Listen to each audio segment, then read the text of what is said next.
Bom dia, pessoal, tudo bem? Então, olha só, hoje a gente vai começar um capítulo novo no conteúdo de história de vocês. Lá na página do livro de vocês, do livro didático de vocês, página 86, capítulo 5 fala tensões sociais, aborda as tensões sociais na Primeira República. Então, essas tensões sociais, o que foram essas tensões sociais? Só para a gente se pontuar. Quando a gente fala em tensões sociais, na verdade foram conflitos que ocorreram em várias partes do nosso país, tá?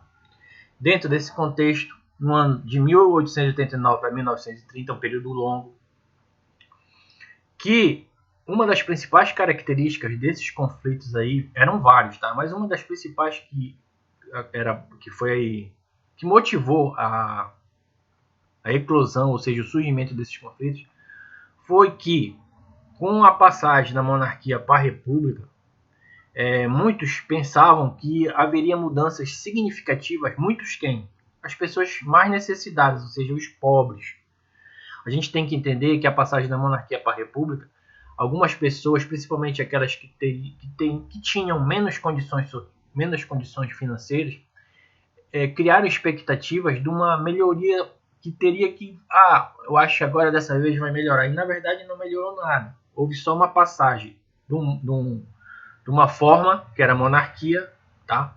Para uma república, tá? Mas na real, na verdade, não aconteceu melhoria nenhuma. Então houve grandes movimentos revolucionários. Então bora ver alguns deles aí, por favor.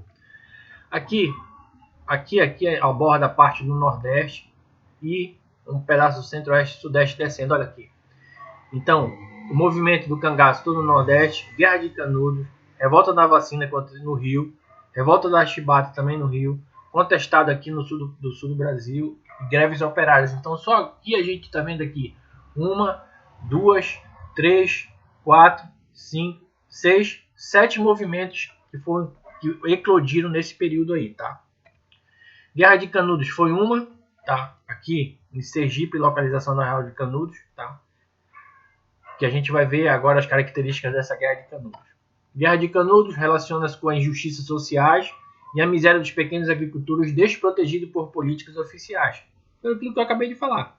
A galera foi esquecida durante a monarquia e depois a república continua a mesma coisa.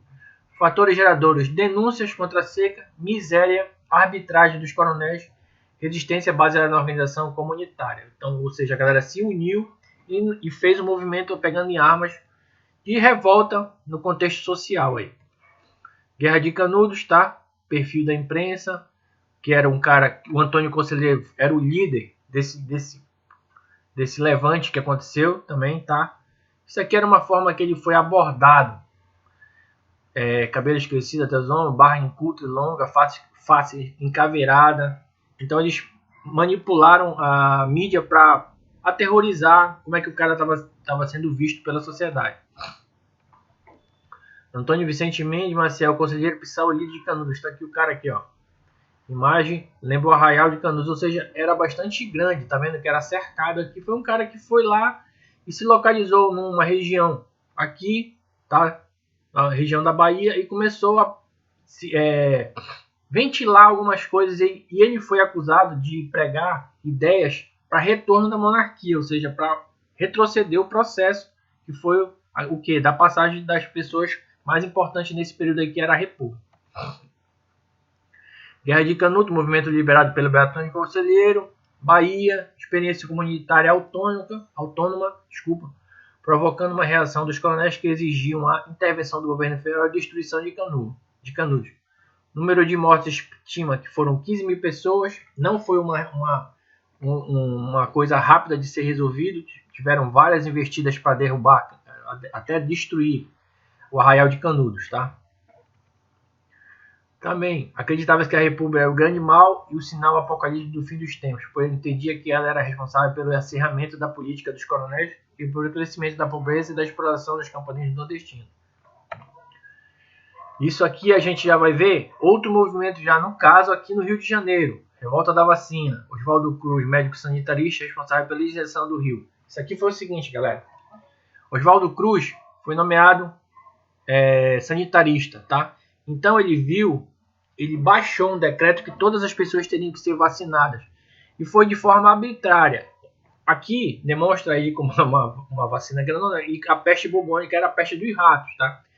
E muitas pessoas foram pegadas na força mesmo, em invasão, para ser vacinadas, e até crianças teriam que ser vacinadas. E houve uma revolta muito grande contra essa lei baixada nesse período aí. Revolta mesmo, quebra-pau. Revolta da vacina, luta popular de 1904, ocorrida no Rio de Janeiro, contra a política de regeneração de Rodrigues Alves e Pereira Passos, tá? E também movimento de massa que eclodiu após a demolição de moradias populares da ação autoritária dos agentes sanitários. A galera invadia as casas e queria te vacinar na marra lá. Revolta da vacina, um contexto aqui, ó, uma charge da época, que num lado tá a galera que eram responsáveis pela vacinação e dos outros a população mesmo, largando pau, pedra, machado, panela contra a galera aí. Houve uma quebra-quebra muito grande aí, tá? Foi um movimento bastante acirrado aí. Revolta da vacina, tá aí, a revolta da vacina ocorreu no Rio de Janeiro, em virtude do excesso de ações tomadas em nome da modernização e das péssimas condições de vida da grande parte da população, tá? Que teve como estopim, ou seja, o motivo da inclusão da vacina, a obrigatoriedade da vacina contra a varíola. Aqui ele fala em varíola, mas ele também estava preocupado com a quantidade de lixo, tá? Quanto à peste bubônica, várias doenças aí. A varíola também era uma deles que eles estavam tentando combater lá, que eles estavam combatendo, na verdade. Guerra do Contestado foi outro movimento aí, no caso das tensões sociais da Primeira República, tá? Isso aqui. Guerra do Contestado ocorreu no Paraná e Santa Catarina, ou seja, já lá embaixo para o sul do Brasil. Olha só o motivo. Expressa revolta contra a miséria e exclusão social. Se for ver no contexto de quase todas elas aqui, tu tá vendo a miséria, ou seja, e a exclusão social aqui, bem presente essas duas em várias delas, vários movimentos, tá? E também, Guerra do Contestado, movimento que combinava conteúdo religioso e social, pois questionava o poder das autoridades civis e religiosas. Aí também aparece uma característica aí. Aqui uma localização no mapa onde foi que aconteceu, tá? Aqui entre Paraná e Rio Grande do Sul, nessa região, tu tá vendo que não foi uma região pequena, região bastante considerada. E aqui, ó, uma das características para a imprensa e as autoridades militares era uma rendição do fanatismo de Canudos. Características da Guerra do Contestado: fonte, forte religiosidade popular, luta contra a miséria local, luta contra a injustiça, distribuição fundiária, forte influência de liderança de figuras místicas, liderança do monge José Maria, adepto ao fanatismo de sebastianismo. Aqui uma retratação do monge, tá? Líder da Guerra do Contestado. Agora esse aqui é muito importante, galera. Um dos movimentos do cangaço, Lampião, tá? Esse aqui tem várias literaturas abordando esse movimento do cangaço. Tá aqui abordando como banditismo social. É bom a gente se aprofundar isso aí. Movimento considerado banditista, no caso fora da lei, mas que deve ser inserido na condição miserável gerada pelos latifundiários do Nordeste na primeira metade do século XX. Latifundiários já entendeste que são grandes proprietários de terra, ou seja, aquelas pessoas bastante pobres estavam sendo humilhadas e expulsas por esses caras, os grandes proprietários rurais. Aqui ele fala assim, ó, os cangaceiros eram assalariados do crime, lutando a serviço dos coronéis que melhor pagassem. Há divergências aqui em relação a isso aqui, tá? Mas vamos abordar aí. Área de atuação, sertão nordestino, fatores para o surgimento do cangaço, miséria de novo, pobreza e concentração latifundiária. Lá está de novo, ó, as duas. Eu abordei para ti lá no início da videoaula. Nosso slide aqui. Muita pobreza, muita miséria, tá? Morte, tá? Aqui no caso já foi depois que eles conseguiram assassinar o Lampião e vários de seus volantes, eles tiraram a cabeça dos caras para demonstrar que eles foram mesmo assassinados. De uma forma bastante violenta aí. Porque o Lampião ele foi acusado também de vários genocídios. Muitos adoravam e vários odiavam também. Aqui no caso, Maria Bonita, que era a esposa dele, e o Lampião aqui, tá? Isso aqui são jagunços que foram decapitados também, quando eles foram cercados. Demorou bastante tempo para conseguir localizar eles e assassinar eles. No caso, os volantes, tá? Que era a polícia. Revolta da Chibata também no Rio de Janeiro. Essa revolta da Chibata aí foi uma das revoltas que aconteceu no Rio de Janeiro, mas no caso na Marinha, tá? Que era contra, um dos principais motivos aí da revolta da Chibata era acabar com os castigos físicos que os marinheiros recebiam, chibatadas, tá? Por isso que chama revolta da Chibata, tá? Aqui, ó, revolta da Chibata denunciava o rígido código de disciplina na Marinha que punia as faltas graves com chibatadas, além de má alimentação e dos miseráveis soldos, que os salários que os marinheiros recebiam. Os maus tratos se somavam à frequência dos castigos corporais. O trabalho é duro e excessivo. Liderança: João Cândido, conhecido como o Navegante Negro. Esse carinha bem aqui, ó, foi o líder deles aqui, tá? Vamos para frente lá. Tá aqui o João Cândido aqui, ó, lendo o manifesto que ele, só para te ter uma ideia, que eles tomaram de assalto os navios da Marinha e ameaçaram bombardear o Rio de Janeiro se as suas reivindicações não fossem aceitas. Só para te ter uma ideia. O governo de Hermes da Fonseca, diante da ameaça de bombardeio sobre a capital federal, no caso, que era o Rio de Janeiro, concedeu anistia aos revoltosos. Depois eles foram punidos, muitos morreram, João Cândido foi internado como louco. Na verdade, aí foi uma verdadeira falta de caráter. O governo disse que ia aceitar, tá? Pegou os cabeças da revolução, muitos foram expulsos, tá? E João Cândido foi internado como louco, só para gente ter uma ideia. Revolta da Chibata também, aí abordando aqui um contexto aqui, ó, do João Cândido. Revolta do Juazeiro também, Padre Cícero também ali na região Nordeste, outra revolta do período. Revolta de Juazeiro também conhecida como Sedição de Juazeiro, foi uma revolta de caráter popular, embora liderada pelos coronéis da região, que ocorreu no sertão do Nordeste em 1914. Aqui também tem um contexto, Padre Cícero Romão, que foi um padre que se envolveu nessa revolta aí. Também, ó, Romeiros nordestinos, ele tem uma imagem lá, ele é adorado ali na região do Nordeste, ele é tido como um santo pela religião católica do Nordeste. Revolta do Juazeiro, as razões: interferência do governo federal na política do Estado, fanatismo religioso, de novo, descontentamento e situação miserável da população, tá? Movimento operário também, já foi aqui para a parte de São Paulo, tá? Anarquismo era um movimento revolucionário que propunha o fim do Estado, democracia, a igualdade social, aqui já tem um contexto de busca de melhoria de condições, tá? Aí era contrário ao organismo de representação, parlamento, partido. Já no caso aí, movimento operário, ele aborda já questões de sociais, no caso de reivindicações e representações dentro da política brasileira, tá?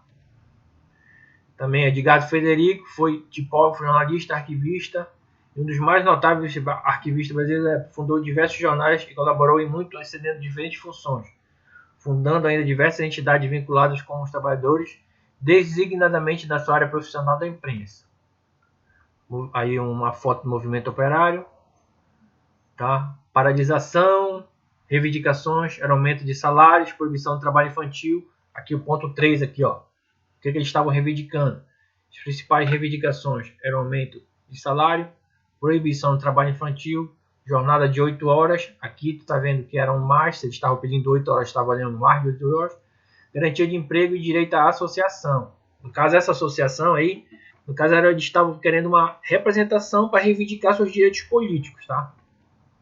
Tenentismo, outro movimento ali no Rio de Janeiro, já no caso, revolta do Exército, revolta 18 do Forte Copacabana.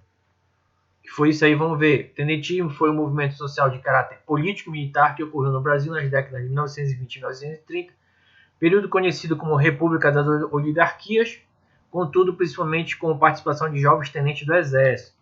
Objetivos: fim do voto de Cabresto, reforma do sistema educacional público no país, mudança do sistema de voto aberto para secreto.